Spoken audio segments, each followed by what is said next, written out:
میں آپ کو ذرا اس جو انسانوں میں سے انسان دشمنی کا جن کا سب سے بڑا رول ہے، میں ان کی 2000 سالہ تاریخ کا آپ کے سامنے نقشہ رکھنا چاہتا ہوں۔ ان 1400 سال کا تو میں نے صرف 4 آپ کو پوائنٹس بتائے۔ موسیٰ سے عیسیٰ تک 1400 برس علیہ الصلوۃ والسلام، 2 مرتبہ عروج، 2 مرتبہ زوال، اشیریوں کے ہاتھوں پٹوائی، بابلیوں کے ہاتھوں پٹانا، گریکس کے ہاتھوں مرمت، رومنز کے ہاتھوں مرمت۔ یہ جو 2000 سال ہے، کیونکہ اب تو ظاہر بات ہے 21ویں صدی شروع ہو گئی، 20 صدیاں حضرت مسیح کو پوری ہو گئی۔ پہلی بات نوٹ کیجئے، حضرت مسیح کی پیدائش ہے سن 1 قبل مسیح۔ یہ نقطہ آپ نے کبھی سنا ہے یا نہیں؟ جب ملینیم کا سلسلہ شروع ہوا تھا پچھلے سال، تو میں نے بیان کر دیا تھا کہ ایک عجیب حساب کے اندر انہوں نے غلطی کی ہوئی ہے۔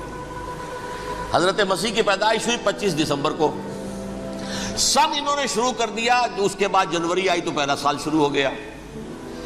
اگر جنوری سے پہلا سال شروع ہوا تو یہ 6 دن جو ہے تو اس کے پچھلے سال میں تھے، لہذا کہا جائے گا کہ Jesus Christ was born 1 year before Christ,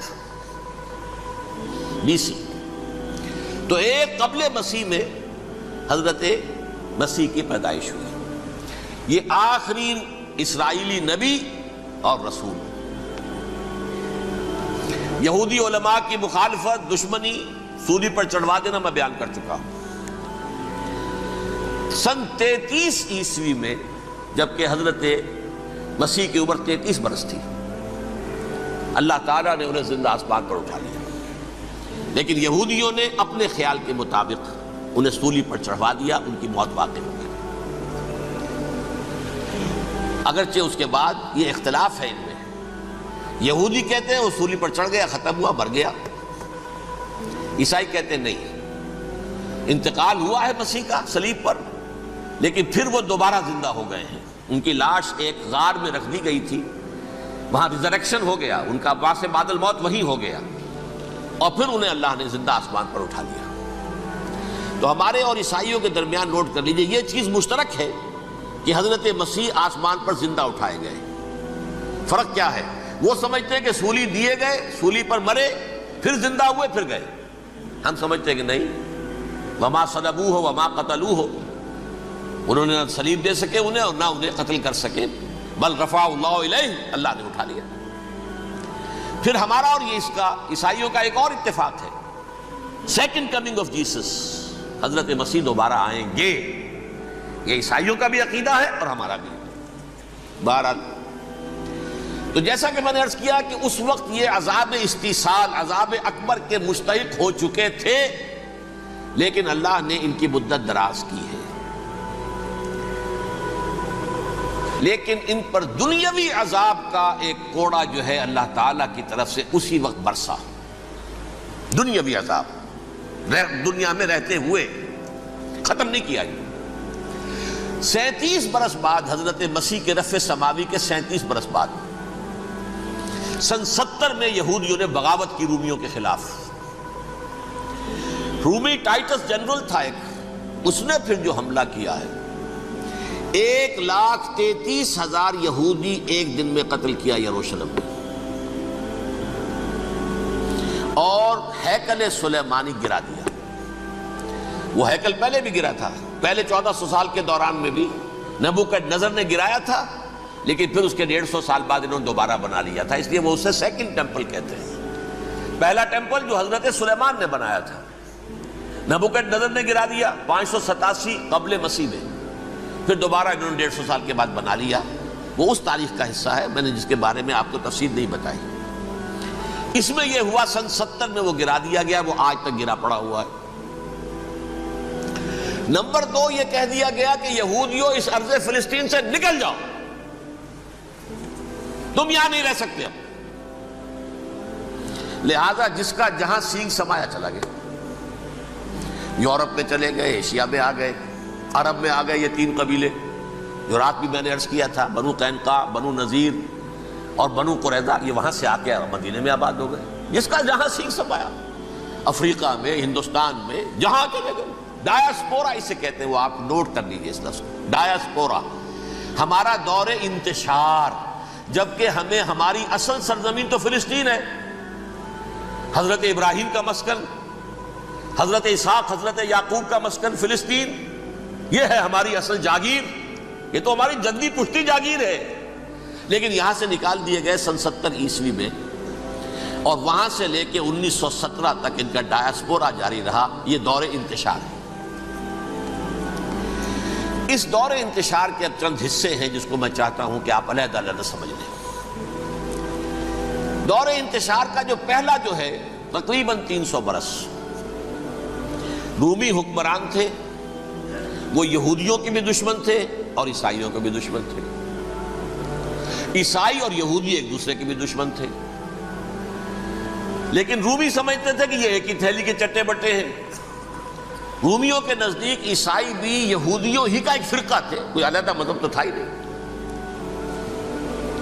لہذا رومی جو ہیں رومنز وہ ان دونوں کو ستاتے تھے، مارتے تھے، اور یہ آپس میں لڑتے تھے، یہودی عیسائیوں کو مارتے تھے، عیسائی یہودیوں کو مارتے تھے۔ یہ ہے 300 برس تک کی تاریخ۔ سن 300 عیسوی میں کیا ہوا؟ ایک معجزہ ہو گیا۔ بہت عظیم ایمپرر کانسٹینٹائن، قسطنطین اعظم، رومن ایمپررز میں سے بہت بڑا ایمپرر، وہ عیسائی ہو گئے۔ اب تو معاملہ بالکل تلپٹ ہو گیا، پوری سلطنت عیسائی ہو گئی۔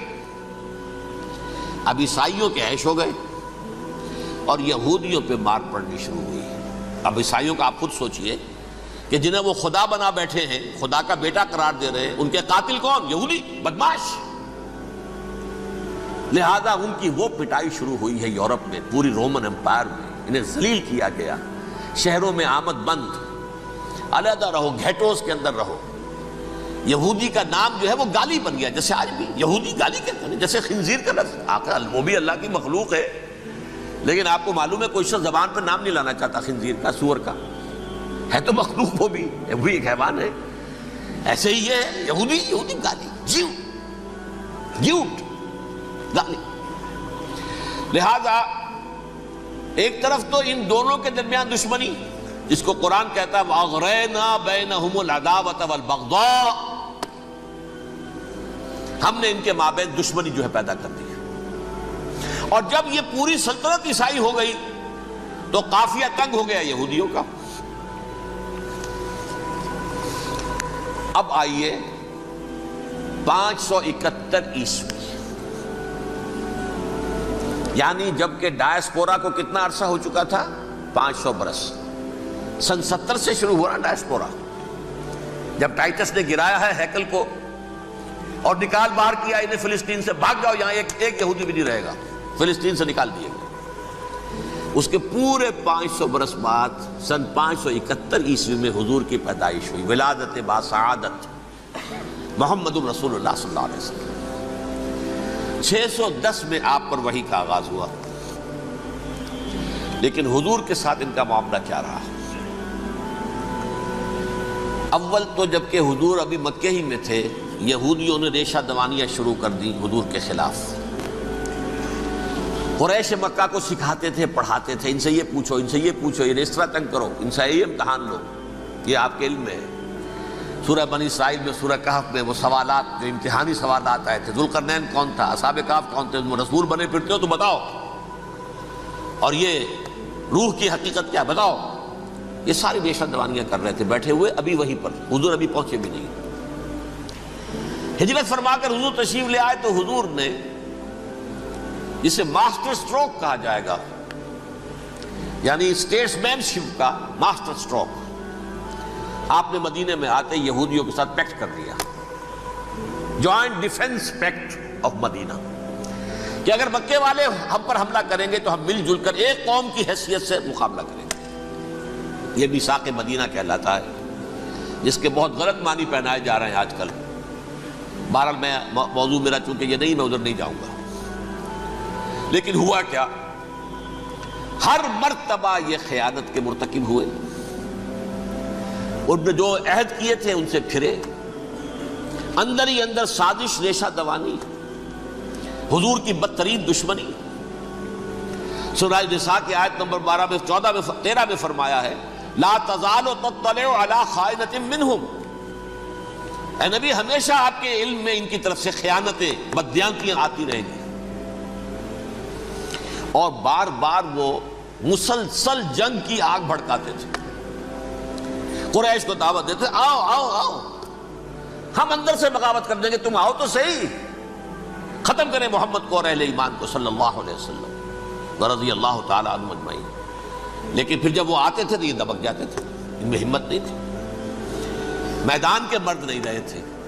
یہ سورہ حشر میں ان کا نقشہ کھینچا گیا ہے، کھلے میدان میں مقابلے کی اس کے اندر صلاحیت ہی نہیں ہے۔ یہ تو فصیلوں کے پیچھے سے، جیسے عورتیں کہیں دیہات میں لڑائی ہوتی ہے تو مرد جو ہے گلیوں میں لڑتے ہیں، عورتیں اوپر سے پتھر پھینکتی ہیں، بس وہ کام یہ کر سکتے تھے، من ورائے جدر، فصیلوں کے پیچھے سے، جنگ میں میدان میں نہیں آ سکتے۔ بہرحال قرآن مجید میں ہے یہ سورہ مائدہ کی آیت نمبر 64، کلما اوقدوا نارا للحرب اطفاها اللہ۔ اکثر و بیشتر مواقع پر تو یہ جب آگ بھڑکاتے تھے جنگ کی، اللہ اسے بجھا دیتا تھا۔ لیکن بہرحال اس کے باوجود جنگیں ہوئی، غزوہ بدر، غزوہ احد ہوئی کہ نہیں، یہ ساری اس اصل شرارت میں تھی۔ اور اس کے نتیجے میں حضور نے پھر ایک ایک کر کے 3 قبیلوں کو سزا دی۔ غزوہ بدر کے فوراً بعد بنو قینقاع نکالے گئے مدینے سے، غزوہ احد کے فوراً بعد بنو نذیر نکالے گئے، اور غزوہ احزاب کے بعد بنو قریظہ نکال دیے گئے۔ یہ تو میں نے آپ کے سامنے رکھ دیا صرف حضور کے زمانے میں ان کا کیا رویہ رہا، دشمن۔ رات بھی ہم نے وہ آیت پڑھی تھی، لَتَجِدَنَّ أَشَدَّ النَّاسِ عَدَاوَةً لِلَّذِينَ آمَنُوا الْيَهُودُ وَالَّذِينَ أَشْرَكُوا، اہل ایمان کی دشمنی میں شدید ترین تم پاؤ گے یہودیوں کو اور مشرکین کو۔ مشرکین بھی بعد میں ہے، پہلے یہودی۔ حضور کے بعد کیا ہوا اب یہ نوٹ کیجئے، یہ ان کی تاریخ کا دوسرا دور۔ حضرت عمر رضی اللہ تعالیٰ عنہ قائد خلافت ہے، بیت المقدس کا محاصرہ کیا گیا، فصیل بڑی اونچی، شہر اندر سے سیلف سفیشنٹ، حملے کا راستہ کوئی نہیں، محاصرہ طول کھینچ رہا ہے، لیکن ان کے پاس رسد بھی موجود ہے، پانی بھی موجود ہے، وہ دروازے بند کر کے بیٹھے ہوئے۔ بالآخر اللہ تعالیٰ کی مشیت کا ظہور کیسے ہوا، ان کے کچھ علماء آئے فصیل پر، کہا دیکھو مسلمانوں، تم قیامت تک بھی یہاں پڑے رہو گے محاصرہ کر کے، ہمارا یہ شہر فتح نہیں ہوگا۔ ہاں ایک درویش بادشاہ کے ہاتھوں یہ شہر فتح ہونا ہے، لیکن تمہارے اندر ہمیں وہ نظر نہیں آ رہا۔ ابو عبیدہ بن الجراح رضی اللہ تعالی عنہ، امین ھذہ الامہ، ان کا فوراً ذہن گیا، وہ درویش بادشاہ مدینے میں بیٹھا ہوا ہے، عمر رضی اللہ تعالی۔ اب ایک اور عمر بھی ہے جو قندھار میں بیٹھا ہے، نقشہ وہی ہے، سادگی کی حد تک نقشہ وہی ہے، بالکل وہی، اپنی آنکھوں سے دیکھا ہے، وہی سادگی۔ عمر اول، عمر ثانی تھے عمر بن عبد العزیز۔ اب ایک اللہ کے فضل سے اللہ تعالیٰ ایدہ اللہ بنصرتہ، اللہ تعالیٰ ان کی نصرت فرمائے، دشمنوں کو ان کے مقابلے میں نیست و نابود کرے۔ انہوں نے ریکویسٹ بھیج دی کہ حضور تشریف لائیے، یہ شہر فتح ہو جائے گا۔ وہ ہے سفر تاریخی، اتنا طویل سفر، تقریباً 700 میل، ایک اونٹ، ایک خادم، ایک منزل پہ امیر المومنین اوپر بیٹھے، خادم آگے چل رہا ہے، اگلی منزل پہ خادم اوپر بیٹھا ہے، امیر المومنین آگے جا رہے ہیں۔ اور جب پہنچے ہیں تو وہ باری تھی خادم کی، انہوں نے ہاتھ جوڑ دیا، حضور خدا کے لیے تم کیا کہیں گے لوگ، وہ میرا برا حال کر دیں گے، تمہیں شرم نہیں آئی، امیر المومنین پیدل آگے چل رہے ہیں نکیل پکڑ کر، اور تم بیٹھے ہو اوپر براجمان ہو۔ حضرت عمر فرمایا الدور دورک، نہیں باری تمہاری ہے، بیٹھ۔ اس حال میں پہنچے ہیں، اور پھر یہ کہ ابو عبیدہ بن الجراح آئے ہیں، استقبال کیا ہے تو دیکھا ہے اس حال میں چلے آ رہے ہیں، عمر نکیل پکڑے ہوئے چلے آ رہے ہیں، اور کہتے ہیں کہ کہیں کیچڑ ویچڑ تھا، جوتے خراب ہو گئے تھے، وہ بھی اتار کے ہاتھ میں پکڑے ہوئے، کپڑے تو تھے ہی پھٹے ہوئے۔ انہوں نے کہا بھی حضرت ابو عبیدہ نے، دیکھیے یہ بڑا متمدن ملک ہے، بڑا مہذب علاقہ ہے یہ، آپ ذرا حلیہ اپنا درست فرما لیں تب جا کے پیش ہم آپ کو کریں گے۔ آپ نے فرمایا نحن قوم اعزنا اللہ بالاسلام، ہم وہ قوم ہیں جنہیں اللہ نے عزت دی ہے اسلام کے ذریعے سے، کپڑوں کے ذریعے سے نہیں، دولت کے ذریعے سے نہیں۔ اسی حال میں گئے ہیں، اوپر سے انہوں نے کھڑے ہو کر نشانیاں دیکھی ہیں، اپنی کتابیں کھولی، ہاں یہ وہی ہیں، اچھا لو جی سرنڈر، شہر تمہارے ہاتھ میں۔ خون کا ایک قطرہ نہیں بہا اور بیت المقدس فتح ہو گیا۔ لیکن اس وقت حضرت عمر نے ایک نرمی یہ کی کہ یہودیوں کے لیے بھی اسے اوپن سٹی قرار دے دیا۔ یہ احسان عظیم حضرت عمر کا، اس سے پہلے یہودی آ ہی نہیں سکتا تھا، داخل ہی نہیں ہو سکتا تھا، وہاں وہ آ کر وزٹ نہیں کر سکتا تھا، زیارت نہیں کر سکتا تھا اپنے مقدس مقامات کی۔ حضرت عمر نے یوں سمجھیے کہ تقریباً 550 برس کے بعد ان کے لیے راستہ کھولا ہے کہ ہاں تم آ سکتے ہو، زیارت کر سکتے ہو۔ لیکن یہ عیسائیوں نے لکھوایا معاہدے کے اندر، انہیں یہاں آپ آباد ہونے کی اجازت نہیں دیں گے، لیکن کم وزٹ دی پلیسز، دیکھیں زیارتیں کریں اور جائیں۔ یہ معاہدہ حضرت عمر کا ہے رضی اللہ تعالیٰ، جو پھر خلافت راشدہ کے بعد بنو امیہ نے بھی اس کو آنر کیا، بنو عباس نے کیا، پھر جو ہمارے یہ ترکوں میں اندر خلافت آئی تو ترک خلفاء نے بھی اس معاہدے کی پوری پابندی کی۔ فلسطین میں آ سکتے ہیں یہودی صرف زائرین کی حیثیت سے، وہاں آباد نہیں ہو سکتے۔ اب آئیے اگلا دور آیا حضرت عثمان کا دور خلافت۔ یہ ہے وہ وقت کہ اب یہود نے امت مسلمہ کی پیٹھ میں چھرا گھونپا۔ وہ کیسے؟ ایک یہودی عبداللہ ابن سبا اسلام کا لبادہ اوڑھ کر آ گیا، معاشرے کا جائزہ لے لیا، ان میں بنو ہاشم اور بنو امیہ میں جو پرانی کشاکش تھی اس کے کچھ نہ کچھ جراثیم باقی ہیں، اگر ان کو ذرا بھڑکا دے تو مسلمانوں میں انتشار پیدا ہو جائے۔ کہا یہ عثمان کون ہے؟ یہ تو بنو امیہ میں سے ہے، یہ حق تو بنو ہاشم کا ہے، خلافت ان کے پاس ہونی چاہیے، محمد کے تو رشتہ دار وہ ہے صلی اللہ علیہ وسلم۔ عوام الناس کے اندر بات پھیلنی شروع ہوئی، پھر ایک بڑی سازش کے انداز میں حضرت عثمان کے خلاف پروپیگنڈا، حضرت عثمان کے جو عاملین تھے، گورنر تھے، ان کے خلاف پروپیگنڈا، اور ایسی ہوشیاری کرتے تھے کہ کوفے میں کوفے کے حاکم کے خلاف کچھ نہیں کہنا، اجی مصر میں یہ ہو رہا ہے، اجی شام میں یہ ہو رہا ہے، اجی یہ جو مسلمان ہے وہ یہ کر رہا ہے، یہ ظلم ہو رہا ہے، یہ لوٹ مار ہو رہی ہے، یہ خیانتیں ہو رہی ہیں۔